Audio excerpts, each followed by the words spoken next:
Welcome to History Ness, where the past whispers you to sleep, as another wave of pain rips through your bowels like molten iron.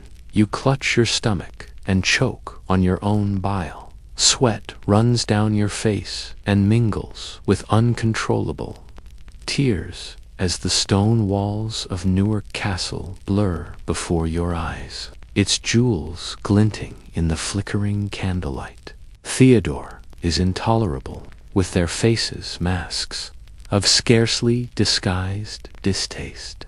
Your courtiers have withdrawn to the far corners of the room and covered their noses with silk material. Your royal bowels are exploding with such intensity that the very foundations of your country quiver with each spasm of pain. And you, King John of England, are dying in the most disrespectful manner possible.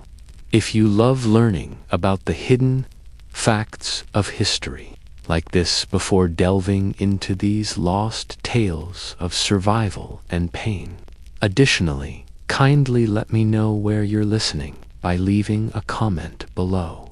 It's amazing to me that we're studying these old tales from around the globe together, bound together by our mutual interest in the past and transcending time and location. In the year 1216 AD, civil conflict is wreaking havoc on England. Outside Ethes' castle walls, rebel baronesses rejoice over what they perceive to be your impending death as French soldiers, led by Prince Louis Tyr, across the countryside. They are unaware that they will not win if you die. Henry, who will grow up to be one of England's greatest rulers, is just 9 years old. However, you are only a guy facing the most hideous death possible at this very moment as you convulse. Polite enough to describe it. 3 days ago, you started your trek to this filthy deathbed in the marshes of the Wash, where your paranoia and greed cost you more than just valuables. You lose everything because of them.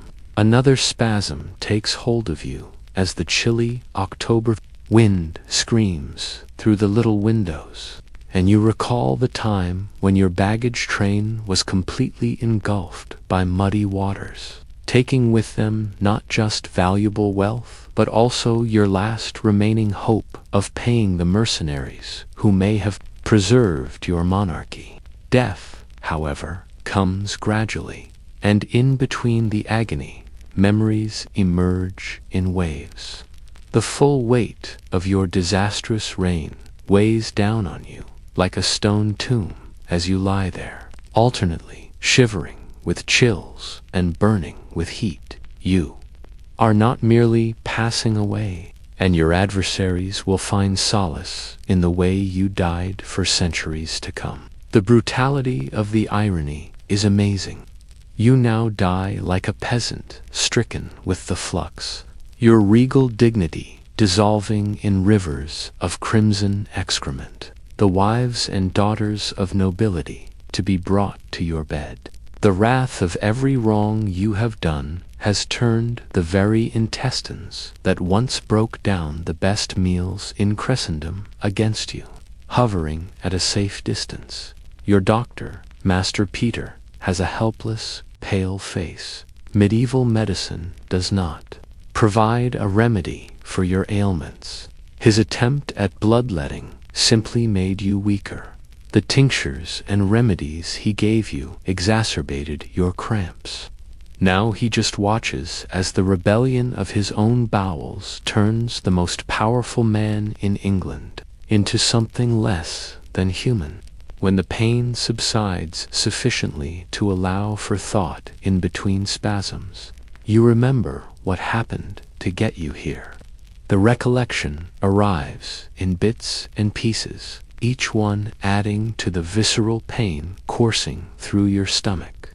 Magna Carta. That ancient contract sealed atronymed on June 15, 1215 AD, was the starting point of all your problems. Your own baroness compelled you to limit your royal power at sword point.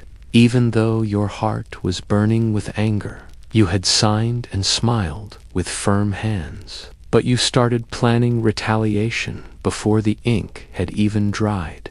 In barely 10 weeks, you had persuaded Pope Innocent III to proclaim the charter unlawful and unjust, degrading and disgraceful, and permanently void. The ensuing civil war was harsh and quick, desperate and conflicted. Your Baroness committed the ultimate treachery.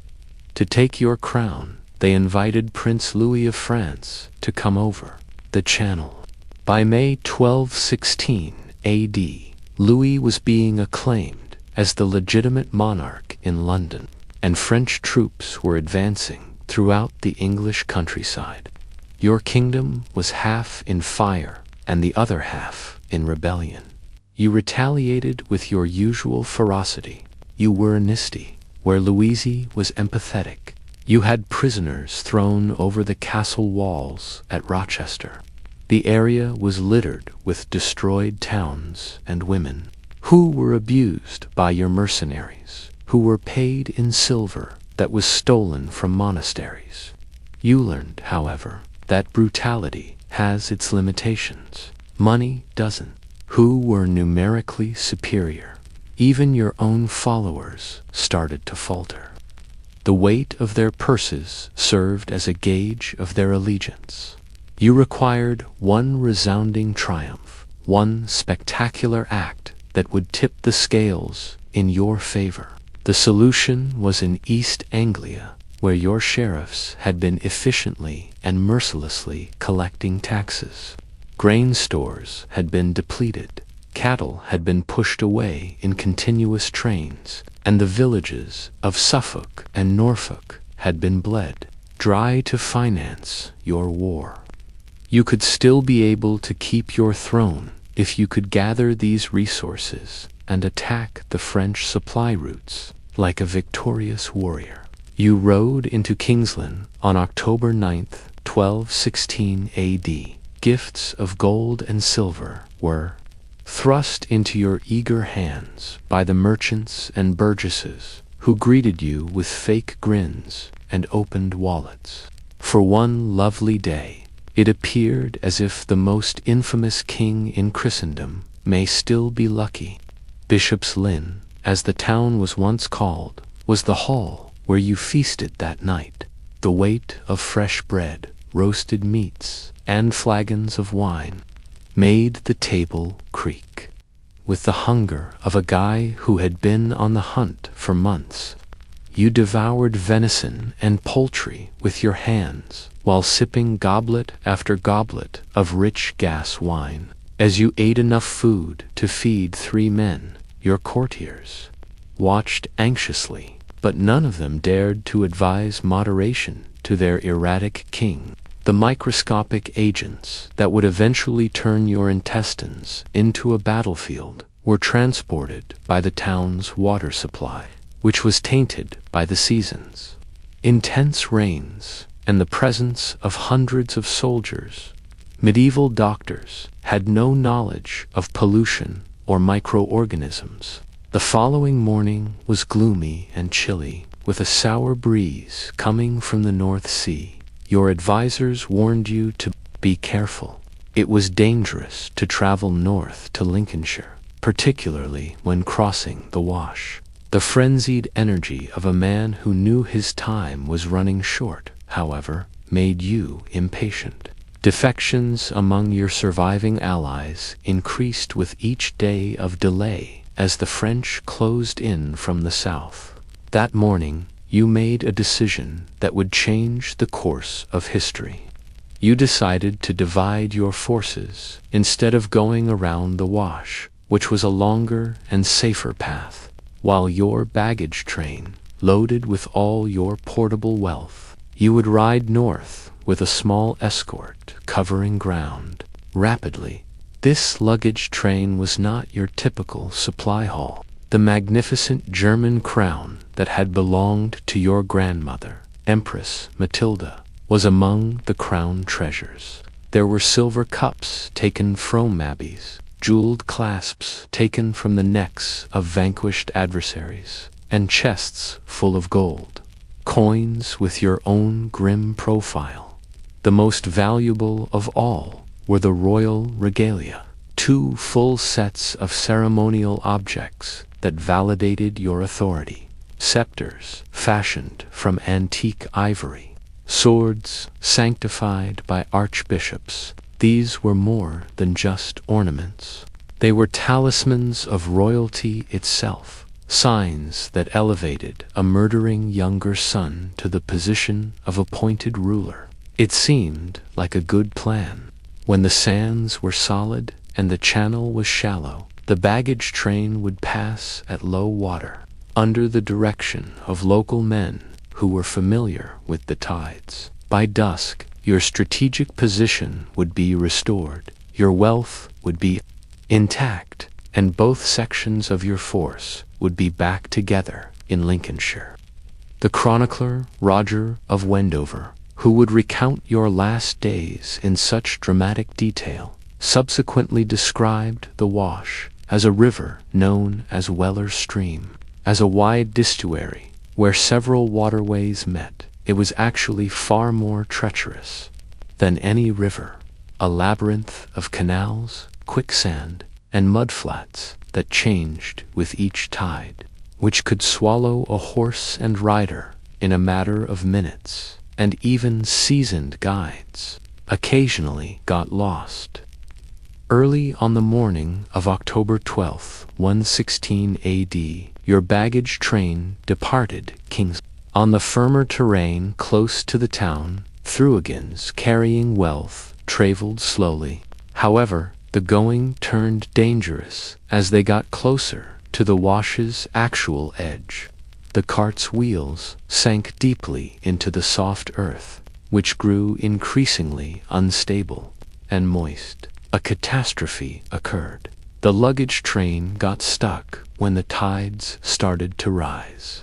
Whether it was due to bad navigation, a miscalculation of the tides, or plain bad luck, the tragedy is vividly described in Wendover's report, which was written when the experience was still fresh in his mind. In order to prevent any foot soldiers from escaping to inform the monarch of the catastrophe, dozens of wagons loaded with a kingdom's worth of riches. Men yell warnings, but the wind drowns them out. Horses sense that the earth beneath them is shifting, and they rear and plunge. The drivers abandon their charges after realizing their danger too late and attempt to escape on foot, only to sink more and deeper with each step. Crowns that had sat on royal heads for generations. Jeweled swords that had hung at the belts of Plantagenet princes, and gold cups that had adorned the feasts of Norman monarchs were all examples of the king's treasure. In just a few minutes, it's all gone under the murky waters. The washers totally engulf the very signs of your power, the outward expressions of your divine right to dominate, as though they had never been there. Meanwhile, you continued to ride in ignorance.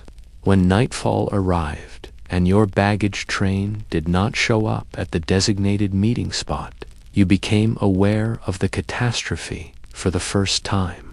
A chilly dread, a different type of sickness from the one that would eventually swallow you, started to settle in your stomach as the hours went by without hearing anything. You were hit in the chest as survivors eventually stumbled in with the news of the disaster. According to the chroniclers, you became so distraught over the items that the waves swept away that you developed severe fevers and became very ill.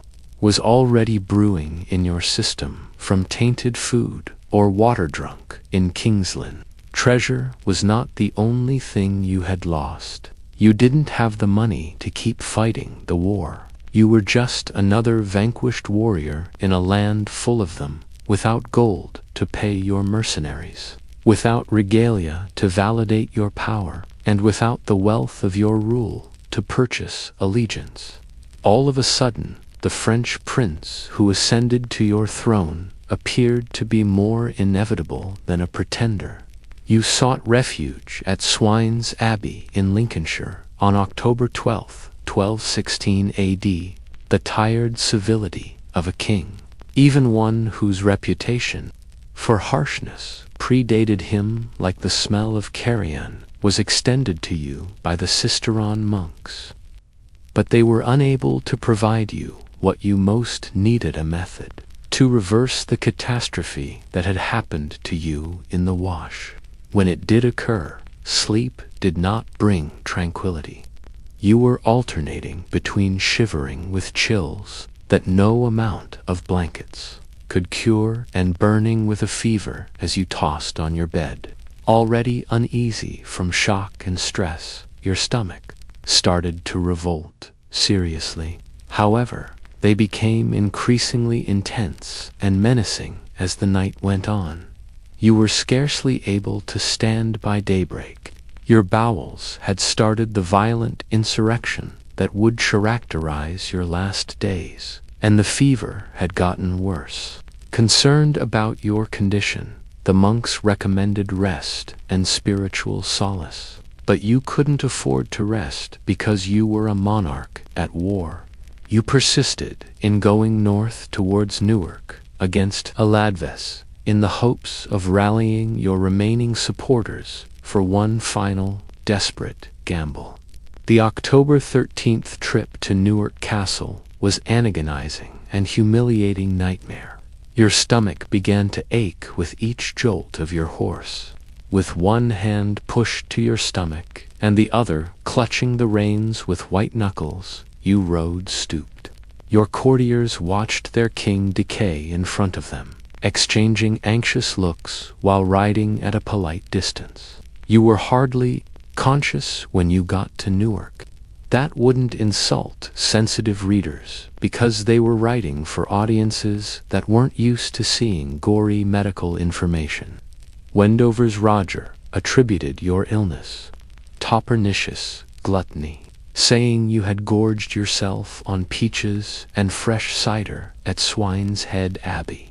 Despite being medically incorrect, this reasoning had a moral justification. It presented your pain as a form of heavenly retribution for a lifetime of excess and brutality. The truth was probably more banal: dysentery, brought on by the trauma of losing your treasure and potentially from tainted food or water in King's Lynn. But whatever the source, the consequence was obvious, and you were dying in the most indecent way imaginable. After ordering others to be tortured and starved, the king was now going through his own kind of excruciating agony, which no amount of royal might could stop. The Newark Castle chamber turned into a theater, depicting the futility of medieval medicine.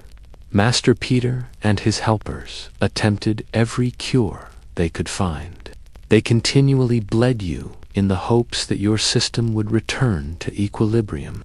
After the contaminatomers were removed, history has forgotten the names of the herbs they used to make the potions they administered. They whispered prayers over your writhing body, put talismans around your neck, and burned aromatic woods to purify the air. Nothing was successful. Asterisk, if anything, the bloodletting made you weaker, and the herbal mixtures caused new episodes of diarrhea and cramps. Your attendants, who had to clean up after every explosive incident, started to stare at you with hardly disguised disgust.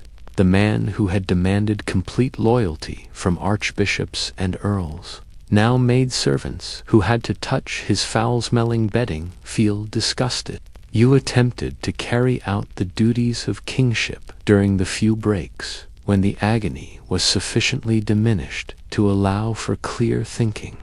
Scribes held cloths over their noses and were dictated letters. Commanders were instructed to stand as far away from your bed as was polite. with words of defiance and vows of victory. During such times of clarity, you were aware of the irony of your circumstances. You were no longer able to control the most basic bodily functions after spending a lifetime gaining power, killing and betraying your way to absolute authority, as though your own flesh had joined the uprising against your authority. The intestines that had once broken down the best delicacies in Europe now violently rejected everything. Outside the castle walls, word of your situation swiftly spread. Reports reached Prince Louis in London with scarcely disguised pleasure. Your illness presented a chance to the French prince, who had been besieging Dover Castle for months while you were tearing up the countryside. His victory would essentially finish the conflict if you perished without regaining your power. It was too soon for your enemies to celebrate. Forces outside the chamber were already working to maintain the Plantagenet dynasty even as you lay dying. For those who favored an English king, even a child over a French conqueror, your 9-year-old son Henry, who was securely guarded at Corve Castle in Dorset, offered hope. In case the worst happened, the boy's guardians, under the command of the powerful William Marshall, were already preparing for a quick coronation. As news of your sickness spread, your devoted followers started to arrive in Newark. These were tough guys who had benefited under your rule and were afraid of French reprisals. If Louis won, it wasn't love that brought them. Although few could say they loved King John, a French usurper would undoubtedly remember those who had opposed him, and a dying king might still recover. Nicolas de Lay, the extraordinary woman who, in the face of tremendous odds, held Lincoln Castle for you, was one of the guests. Even in your extremities, you recognized her value. Even if she found you barely aware, and your face haggard from fever and suffering. Perhaps the only woman in England to have such power was her official appointment as Sheriff of Lincolnshire, one of your last acts as king. In circumstances of life and death, it was a gesture that spoke to your desperation and possibly to a late acceptance of competence over gender. As your situation deteriorated, Theobald of Croxton was called upon to offer spiritual support. This elderly Cistercian, used to hearing the last confessions of lesser people, was forced to list the transgressions of one of the most infamous kings in history. It must have been an astonishing experience for both of you to have the confession made in whispered Latin as you drifted in and out of awareness. In those last several hours, what sins did you confess? Your succession had been endangered by the assassination of your nephew Arthur, the young Duke of Brittany, whose claim to the throne had been contested. Matilda de Braz and her son William starved to death while imprisoned in Coffin Castle for your perverse amusement. The innumerable rapes, killings, and thefts that had marked your 18-year rule. Or perhaps, more straightforwardly, the fear that had made you harsh, the uncertainty that had made you wary of analyses, and the desperate want for acceptance that had taken the form of despotism. The chroniclers presented your last confession as a serious act of contrition because they were writing for readers who expected historical stories to impart moral lessons. However, they were not there, inhaling the stench of incense and humanfices, and witnessing a king who had been reduced to a scarcely human form. Your confession was probably the rambling of a feverish, broken mind, combining sincere regret with madness and frantic haggling with a God you had lived your entire life disobeying. Your pain did not end on October 17th. If anything, Thedant seemed to get worse, as though your body was desperate to get rid of all the evidence of the 49 years of existence it had endured. You were alternately bathed in perspiration and shaking, with shivers that no fire could warm as the fever periodically peaked and broke. Food was no longer possible. Even water caused new pains to flare up.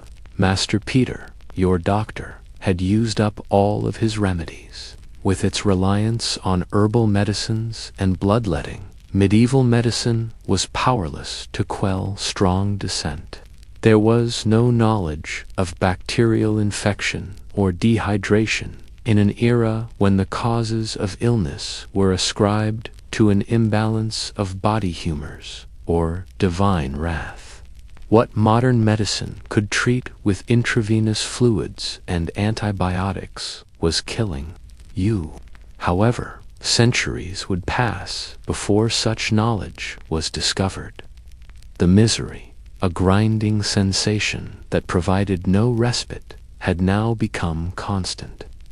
Your bowels became irritated and ulcerated, and the blood and whatever little was left were ejected. Despite the best efforts of attendants equipped with incense and herbs, the royal room was rife with human waste and on the verge of death. Only the most devoted or desperate of your followers attended you, while courtiers who had formerly vied for your attention now sought reasons to do business elsewhere. Consciousness came and went like tides in the wash during the long night of October 17th and 18th. You relived parts of your disastrous reign in your madness. When you were crowned at Westminster Abbey in 1199 AD, the crown was a burden on your head. The cold gratification of seeing foes beg for compassion they would not get, the screams of women and children as your mercenaries ravaged rebel communities, and the satisfying crunch of bone when you hit Arthur with your own hands. Stranger sights, however, were mingled in with these violent memories. As the youngest son Evelynor, Evaquidin, and Henry II, you pictured yourself as a young prince in need of acceptance from a father who appeared to favor your older siblings. You recalled the moniker Lachlan John, without a home or inheritance John, who would have to fend for himself in a world already split among his siblings. You may have gone to such extremes of purchase because of this early sense of dispossession. You had begun with little and had accumulated everything during your adult life: lands, titles, wealth, and the ability to live or die. All of it was now slipping through your fingers like sand as your body readied itself to give up the fight. At the bottom of the wash was the treasure. French invaders controlled your kingdom. Enemies who had every incentive to paint you as a monster would write your legacy. On the 18th of October, 1216 AD, dawn brought a short rally. You were able to speak clearly after the fever momentarily subsided. You gathered your last courtiers for what would turn out to be your last royal performance, since you realized that time was running out. Your final will and testament, which would stand the test of time as the oldest extant royal will in English history, was dictated in front of witnesses. The will itself was unexpectedly traditional. It provided 4 prayers for your soul and divided your personal belongings among your children. Your selection of executives, however, was more important. 13 men under the leadership of Gwala Bekir, the papal envoy who had stood by you during the Civil War, entrusting your legacy to the church instead of secular lords, was your last act of rebellion against Thebaranus, who had imposed Magna Carta on you.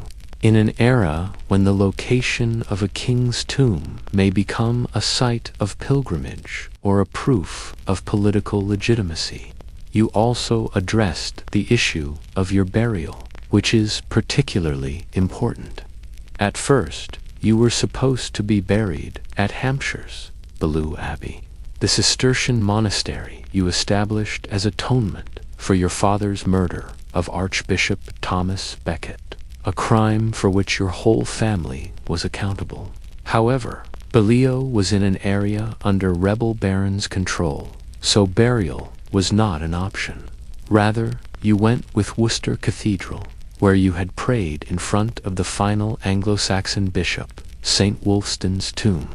You were questioned about this choice, and it is said that you said to God and St. Wulfstan, "I commend my body and soul." It was perhaps the only humble statement recorded from your entire reign, a final acknowledgement that even kings must surrender to powers greater than themselves.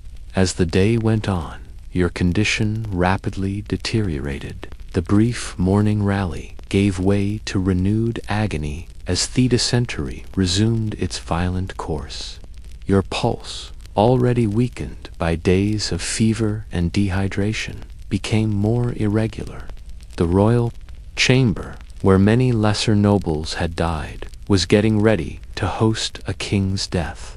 The October sky darkened with heavy clouds that seemed to weigh down on the earth like a physical weight.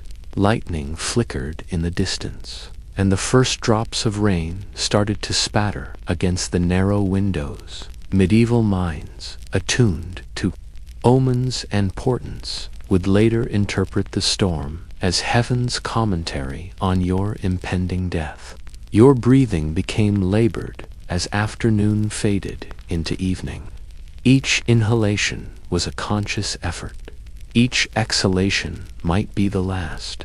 The assembled courtiers, those few who had remained loyal to the end, began to recite prayers for the dying, their voices mixing with the sound of rain against stone and the distant rumble of thunder.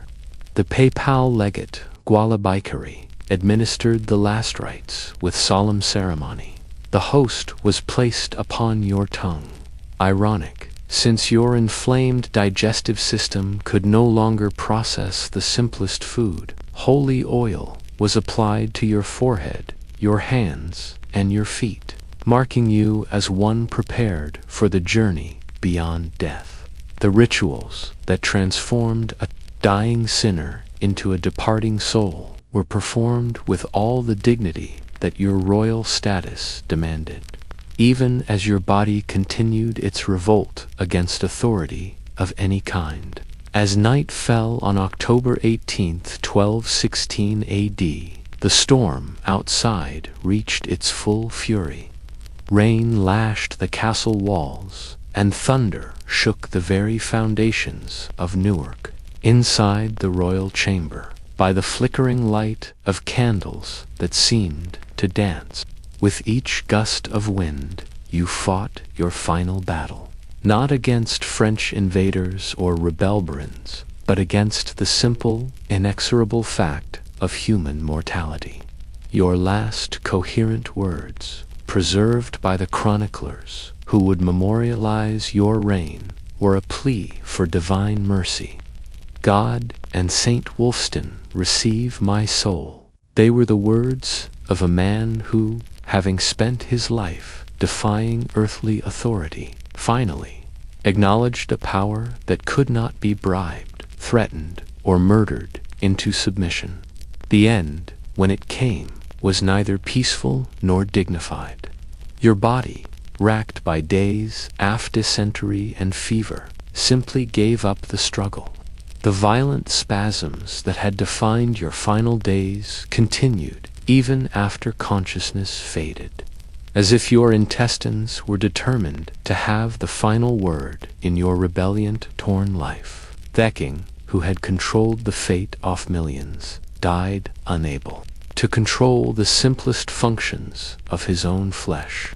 The exact moment of death is disputed by the chroniclers, just as they disagreed about so many details of your reign.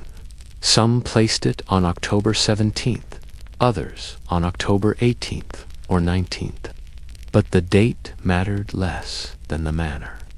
King John of England, destroyer of the Angevin Empire, oppressor of his own people, had died of explosive diarrhea while a thunderstorm raged overhead and French soldiers celebrated in the lands he had lost. Your body, still warm, but already beginning the process of decay that claims all flesh, was prepared for burial with ceremonies that seemed grotesquely inappropriate given the circumstances of your death. Royal robes were placed over limbs that had voided themselves repeatedly in the final hours. A crown was set upon a head that had been bathed in feverish sweat. The symbols of kingship were arranged around a corpse that bore little resemblance to the feared tyrant who had once made England tremble. The journey to Worcester Cathedral was a funeral procession through a kingdom at war. Your coffin, escorted by those few nobles who remained loyal, traveled through countryside where French soldiers and English rebels competed for control. Villages that had suffered under your rule watched Thacker tears pass with emotions, ranging from relief to satisfaction, to simple indifference. Viking, who had demanded absolute obedience, was now powerless to command even respect from those who observed his final journey. At Worcester, you were interred with all the ceremony due to an anointed monarch, regardless of how that monarch had lived or died. The cathedral that would house your tomb for centuries to come received your remains with the same solemnity it would have shown for a saint. The inscription carved into your tomb, written by some unknown poet, managed to find dignity in even your ignoble end. In this tomb lies the image of a Kingwall Indian, brought much peace to the world. There is fear that evil fates may follow after death. For those who read this, fearing death, reflect on what the end of days may bring to you. But even in death, you could not escape controversy. Within decades, stories began to circulate that you had not died of natural causes at all, but had been poisoned by a monk of Swine's Head Abbey. The tale, almost certainly false, speaks to the lasting hatred your reign had inspired. People preferred to believe in assassination rather than accept that their tormentor had simply succumbed to a common disease. The truth was both more mundane and more terrible than poison. You had died of dysentery, a condition that claimed thousands of medieval lives annually, but was particularly cruel when it struck in your circumstances, weakened by stress, poor sanitation, and the rigors of campaigning. Your body had fallen victim to a bacterial infection that modern medicine could have cured easily, but that medieval physicians could only watch helplessly as it ran its course. Your death changed the course of English history in ways that your life never could. Within days, your 9-year-old son Henry was crowned king at Gloucester, beginning a reign that would last 56 years and see England emerge as a major European power. The French invasion collapsed as English nobles, faced with the choice between a foreign conqueror and an English child, chose the familiarity of Plantagenet rule over the uncertainty of foreign domination. William Marshal, the greatest knight of his age, became regent for the young king and proved far more capable of governing than you had ever been. The revised Magna Carta issued in Henry II's name became the foundation of constitutional monarchy rather than the temporary expedient you had intended. The very document you had tried to destroy became your most lasting legacy, though not in the way you would have wished. But perhaps the most fitting legacy of your reign was the manner of your death itself. In an age when kings were expected to die gloriously in battle or peacefully in their beds, you managed to achieve neither. Instead, you died of explosive diarrhea. Your royal dignity dissolved in rivers of bloody waste. Your absolute power rendered meaningless by the rebellion of your own intestines. The chroniclers of your era, writing for audiences that expected moral instruction from historical narrative, portrayed your death as divine judgment. They saw in your dysentery a fitting punishment for a life of excess and cruelty, a cosmic justice that reduced the mightiest to the most base. Modern historians, less concerned with moral instruction, might see instead a more subtle form of poetic justice. The man who had spent his life causing ciphering was finally experiencing ultimate suffering himself. Your tomb at Worcester Cathedral opened in 1797 to verify its contents, revealed that you stood 5 feet 6.5 tall, slightly below average for your era, but not unusually so. The skeleton, examined by local surgeons, showed no signs of the violence that had characterized your life. Death, it seemed, had been the great equalizer, reducing the tyrant to the same collection of bones and dust that awaited every human being. But even in the grave, you could not escape the consequences of your reign. Unlike the tombs of other medieval kings, which became pilgrimage sites and symbols of national identity, yours inspired no particular veneration. Visitors to Worcester Cathedral might pause to read the inscription and recall the stories of bad King John. But few came seeking miracles or spiritual intercession from a king whose life had been so thoroughly devoted to temporal rather than eternal concerns. The treasure you lost in the wash was never recovered, despite centuries of searching and numerous claims of discovery. The crown jewels, the golden cups, and the jeweled swords that had symbolized your authority, all of it, remains buried somewhere beneath the shifting sands and mudflats of that treacherous history. Perhaps it is fitting that the symbols of your earthly power should lie hidden beneath waters, though ebb and flow with tides you could never control, in a place where even kings must yield to forces greater than themselves. In the end, the manner of your death became as much a part of your legend as any of your living acts. Kings might be remembered for great victories or noble sacrifices, but you are remembered for dying of explosive diarrhea while your kingdom fell apart around you. It is a legacy that no amount of royal ceremony or historical revision can obscure. The ultimate demonstration that even absolute power has its limits, and that the human body recognizes no crown or scepter when it finally decides to rebel. The thunderstorm that raged over Newark Castle on the night of your death eventually passed, leaving behind a kingdom forever changed by your absence. Your son would prove a far better king than you had ever been. Your enemies would find victory less satisfying than they had imagined, and your legacy would be defined not by conquest or glory, but by the humiliating circumstances of your final days. And so ends the story of King John of England, who lost an empire, signed away his absolute power, died of explosive diarrhea, and inadvertently gave birth to constitutional monarchy through the sheer incompetence of his tyranny. In the annals of royal deaths, few have been more inglorious, and none have carried such consequences for the future of a nation.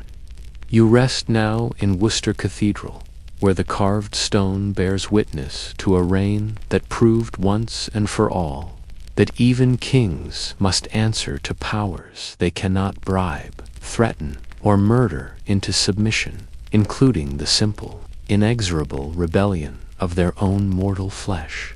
If you enjoyed this journey through history, make sure to subscribe to History Nest, where every night a new story takes flight.